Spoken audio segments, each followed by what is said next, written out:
जो मनुष्य शुद्ध हृदय से भक्ति अर्पित करता है, मैं उसको खुशी खुशी स्वीकार कर लेता हूँ। जो व्यक्ति नफरत के बदले प्यार लौटाता है, वह सबसे बड़ा बहादुर और साहसी है। एक ही समय में मन में दो विचारों को लेकर चलने वालों के लिए कोई सुख का मार्ग नहीं है। जो सदा संदेह करता है, उसका इस संसार में होना सार्थक नहीं है। थोड़ा थोड़ा करके धैर्य और बार बार प्रयास से आप अपने मन को नियंत्रित कर सकते हैं। डर वास्तविक नहीं है, क्योंकि डर की कोई वजह नहीं होती।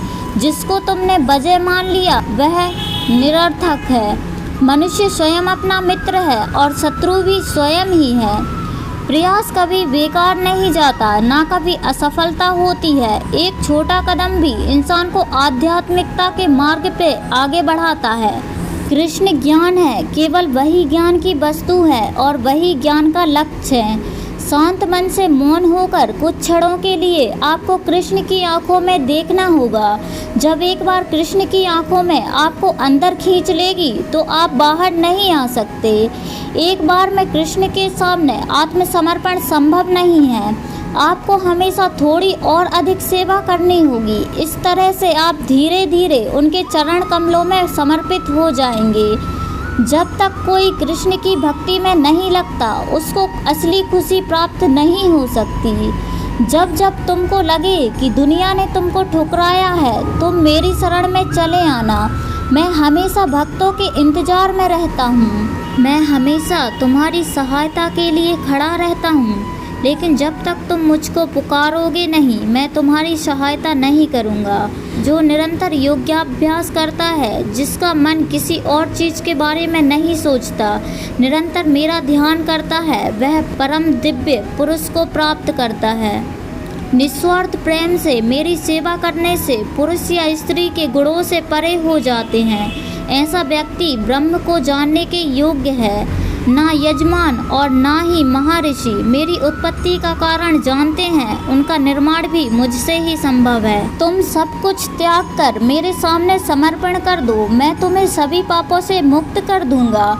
जो मनुष्य इस दुनिया में क्रोध और इच्छाओं का सामना करने के लिए सक्षम रहता है, वह अपना शरीर त्यागने से पहले योगी है। वही सच्चा सुखी इंसान है। जो मनुष्य मुझे अजन्मा, अनादि और समस्त लोगों के परमेश्वर के रूप में जानता है, वह मनुष्य के बीच रहकर भी सब पापों से मुक्त हो जाता है।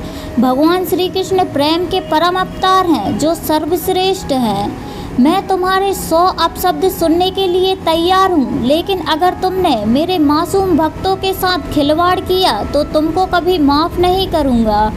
आप केवल कृष्ण पर भरोसा कर लो। अंत में कृष्ण निश्चित रूप से सब कुछ हल कर देंगे, इस तरह जैसे आपने कल्पना भी नहीं की होगी। बिना किसी वजह कृष्ण के बारे में सोचो, आपका हृदय स्वाभाविक रूप से शांत हो जाएगा। कृष्ण की सेवा करने के अलावा आपको ब्रह्मांड में सभी खुशी और प्यार देना चाहिए। अपनी माँ की सेवा कीजिए। माँ परमेश्वर के प्रेम में प्रतिमूर्ति है। मेरी शरण में बैठे योगी को चाहिए कि मन को एकाग्र कर समस्त विचारों और क्रियाओं को नियंत्रित कर मन को शुद्ध करने का प्रयास करे।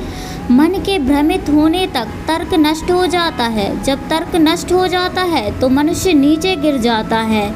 यह सच है कि मैं एक ही समय में हर प्राणी में मौजूद हूँ। जिसमें किसी प्रकार की आसक्ति नहीं है, वह निश्चित ही दूसरों से प्रेम कर सकता है, क्योंकि उसका प्रेम शुद्ध और दिव्य है।